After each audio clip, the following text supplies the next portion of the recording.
Nada acontece por um acaso. Tudo é planejado.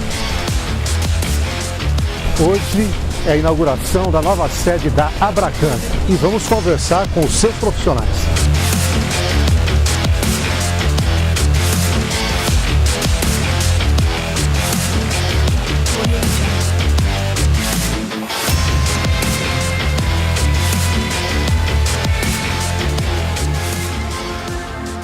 Planeta Economia Business, com Reinaldo Cafeú.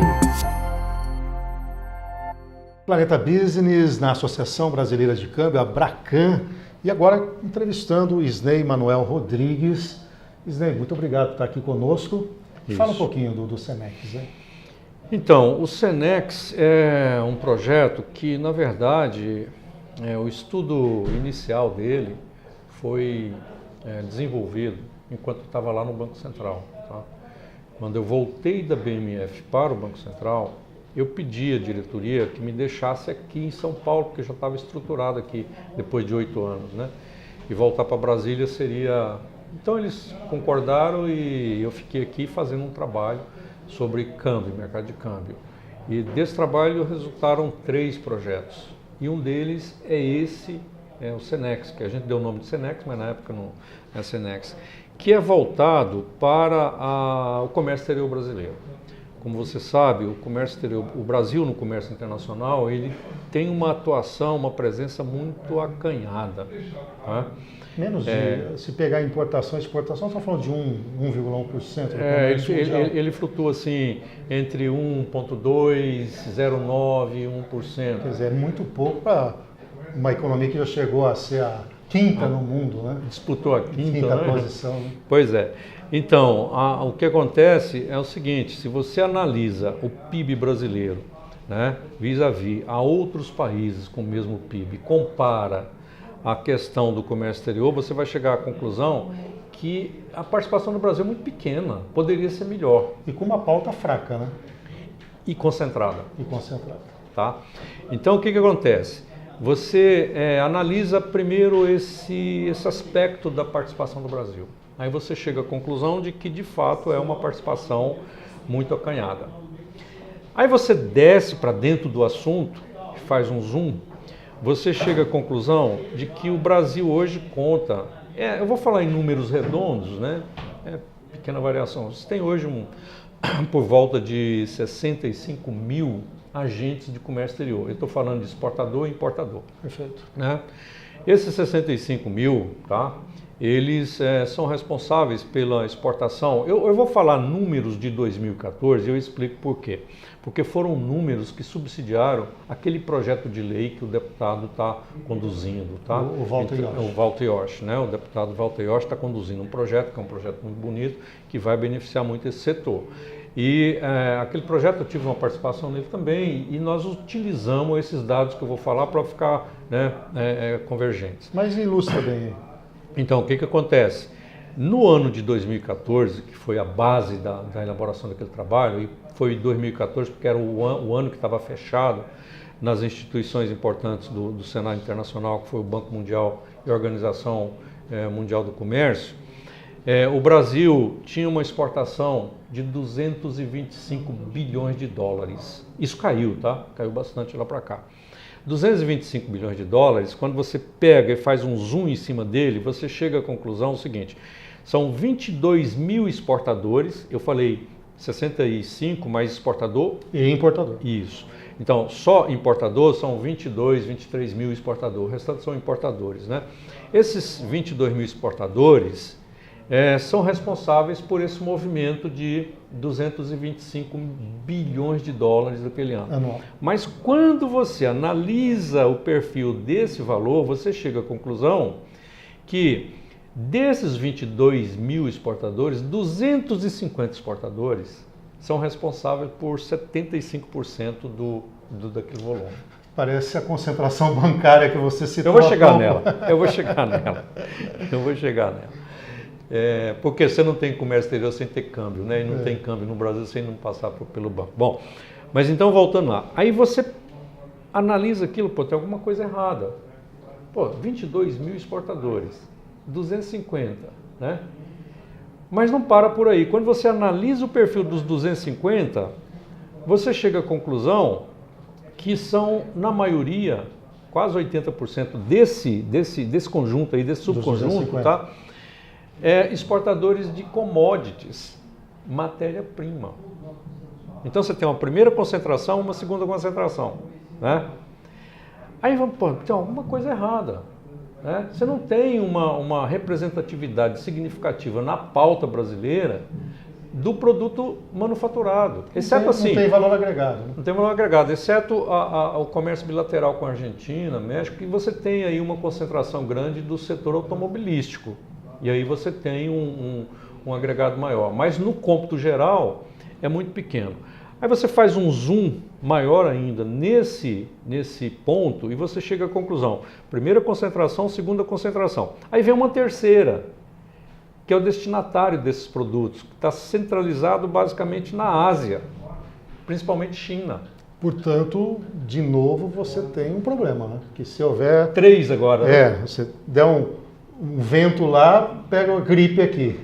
Está entendendo? E outra coisa, essas commodities são precificadas internacionalmente, você não tem poder de ingerência. Você é tomador de preço de mercado. Entendeu? Caiu, cai aqui também. Então, é muito óbvio o problema que você tem que administrar, não é? E além de tomar preço de mercado, quando você fala em commodities sem valor agregado, você é uma presa fácil, né? Porque aí o que levaria a comprar no Brasil, não comprar da África, não comprar de outro importante exportador, você não tem valor agregado, né? Tá entendendo?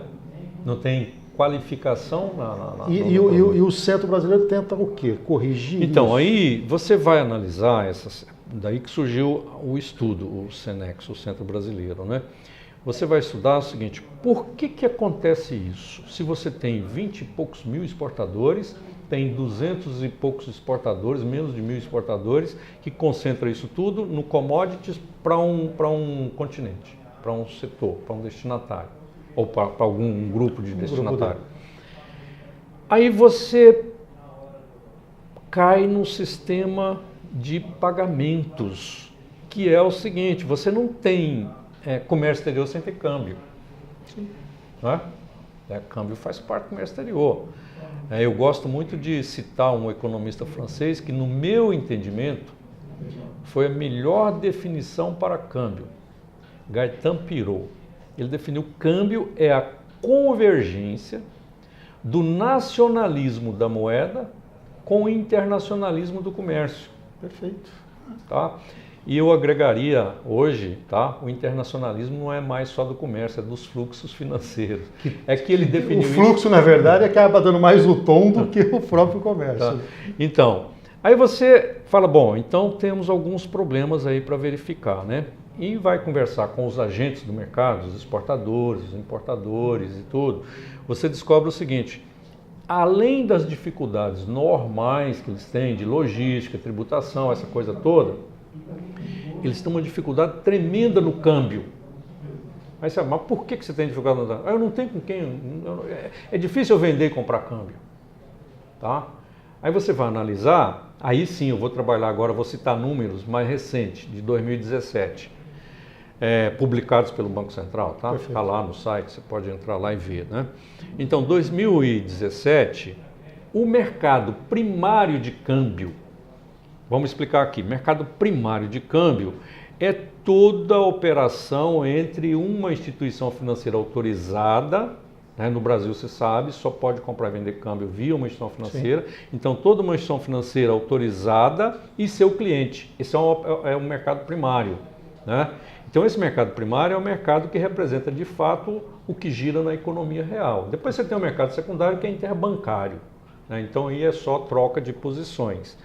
Mas o mercado primário do ano passado, ele movimentou 1 trilhão e 320 bilhões de dólares. De um PIB aí de 7 trilhões aproximadamente. Né? De reais, né? 7 trilhões de reais, ou de dólares. Estou falando de dólar. Então ele está representando mais de 50% do PIB. Então a questão é o seguinte, 1 trilhão e 320 bilhões de dólares. Aí você pega a estatística do Banco Central, publicada lá no site dele, e faz uma organização por ordem decrescente, você vai ver que as 10 primeiras instituições financeiras, todos os bancos, né, congrega ali 80% desse valor. Aí que vem na concentração bancária. Tá? Aí que vem a concentração bancária. Então você pega 10 bancos, concentra então 80% desse 1 trilhão e 50 bilhões por aí. Vamos arredondar para 1 trilhão. Né? Tá? 1 trilhão. Tá? Muito bem, 10 bancos. Desses 10 bancos, você analisa os 10 bancos, você chega à conclusão de que somente 4 são bancos de rede. Ou seja, somente 4 bancos atendem o Brasil inteiro, exportador e importador, inclusive. Você acha que há possibilidade de 4 bancos, tá? Por mais boa vontade que tem esses bancos, por mais que eles querem, eu não culpo nenhum banco, tal, porque de fato a estrutura é muito complicada. Esses números já mostram. Sem dúvida. Então, o banco tem que atender um exportador de 50 milhões, 100 milhões, tá? E um exportador de 5 milhões. Se a estrutura dele não é suficiente, qual que ele vai dispensar? Ele vai priorizar os maiores. É óbvio. Sem dúvida. Então, a gente tem que ser justo, porque não é só culpa do banco, né? Tanto é da própria estrutura que está à disposição. Exatamente, tá? Então, esse é o quadro onde se insere o projeto do Senex. Perfeito. E ele está em que momento? A questão que nós estudamos é o seguinte. Só para ficar claro, então ele é uma inserção dos excluídos nessa sua estatística. Eu entendi, são 22 mil que exportam, 250 representam 80%, nós estamos falando dos outros 21.750 que ficaram para lá. Por aí. Né? Porque a hora que você vai trazendo para cá. Como esses outros 21 mil podem melhorar, né? Ter mais acesso a esse comércio a partir do Centro Brasileiro de Comércio e Negócios com o Exterior? 2 variáveis importantes levaram a gente a estudar o Senex. Ganho de escala. Perfeito. E capilaridade. Tá? Então, se você não pode transformar um exportador pequeno num grande de uma vez para ser atendido, você junta todos, tá? E transforma a operação resultante numa operação grande. Perfeito. Certo? E a capilaridade? Então, vamos quantificar o tamanho dessa operação. Nós falamos que de 1 trilhão e 320 bilhões... Um tri ficaram nos Então você tem 4, solto aí no mercado 300 bilhões de dólares, certo? Que se tiver organizadinho e tudo mais, você tem o poder de 380. É o foco, é o nicho que você tem. Então nós estamos falando de um negócio de 380 bilhões de dólares. Que certo. É o volume, a escala necessária para que esse player individual, que não tem força, voz, vez, que agora ele teria. É um sentido do associativismo, né? Da junção. Fecha. E a Abracan, qual é o papel dela aí? Então, no começo, esse projeto ele foi desenvolvido, ainda estava lá no ABC, foi desenvolvido lá e tal. Ele foi desenvolvido para ser operado só com os agentes comerciais, exportador e importador. Tá? Então você desenvolveria um sistema sofisticado, né? Mais de acesso simples. Né? Quase um home broker, né? Não, eu diria um sistema de compensação aí, tá? Mais sofisticado um pouco. Que além de trabalhar os valores, você trabalha também ajuda a parte burocrática, tá? De contratos e tudo. Então esse sistema foi desenhado exatamente para atender esse grupo. Nós não pensamos em instituições pequenas, tá? Nós pensamos em instituições financeiras pequenas. Perfeito. Nós pensamos em fazer esse sistema para transformar os pequenos num grande e chegar num banco grande. Perfeito. Ou num conjunto de bancos grandes. Tá? Ou seja, o sistema seria assim, um facilitador, né, um pré-operador para um grupo de bancos. Mas nesse modelo reforçaria a concentração. Pois é. Aí, no meio do caminho, aí a gente tem que dar crédito a quem tem, né? Sem dúvida. O Wilson Nage, mais a Kelly e o ex-presidente, o Luciano, me procuraram. nós estamos sabendo que você está desenvolvendo um trabalho aí e tudo, nós queríamos saber e tal. Expliquei. E um olhou para o outro e falou assim, pois, né, mas aí você vai acabar de matar as corretoras, os pequenos. E como é que a gente pode encontrar um meio termo para isso? Wilson, eu vou dar uma pensada e discutir com os demais colegas, porque eu não estou nesse projeto sozinho. Né? Então eu vou dar uma pensada e ver o que a gente pode fazer. Aí o que aconteceu? Pensei, desenhei cenários, estressei cenários, tá? Falei, gente, aqui tem uma sinergia fantástica. Você tem operadores de câmbio pequenos, com agentes de comércio pequenos. Se a gente reestruturar essas ideias todas e incluir esses associados da Abracan aqui dentro do sistema, eles vão dar uma liquidez fantástica para isso. Perfeito. Você praticamente traz a concorrência para o próprio sistema. Perfeito? Então, você tem um sistema em que você vai negociar, você tem um exportador, importador, que precisa comprar, que precisa vender, que precisa depositar lá fora, que precisa preencher cadastro, que precisa fazer aquele trâmite todo de procedimentos, tá? Que hoje ele faz com um banco, se não dá certo o negócio ele tem que fazer com outro, enfim, aí... E ele pode ter um diferencial, né? Que é a agilidade do pequeno, né? Agilidade do pequeno, porque uma vez que você concentrou isso daqui, mais barato, mais ágil, melhores taxas de mercado, e enfim, você ganha todos, tá? E com isso você viabiliza, né, um acesso ao mercado financeiro de câmbio para o pequeno. E vai ter um reflexo no crescimento daquilo que nós falamos no começo, que é a diversificação da pauta. E que ponto nós estamos então nesse modelo?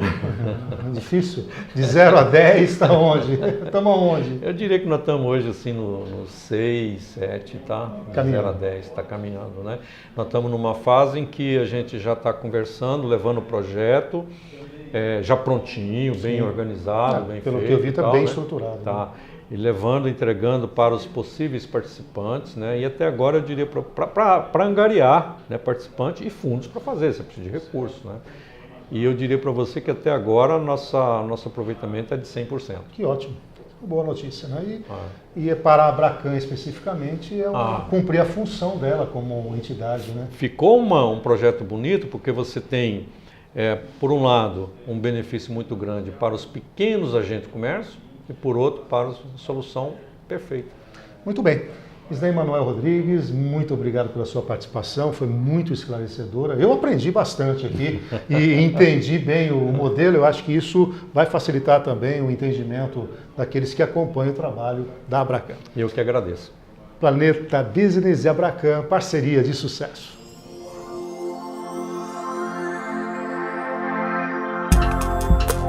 Planeta Economia Business, com Reinaldo Caféu.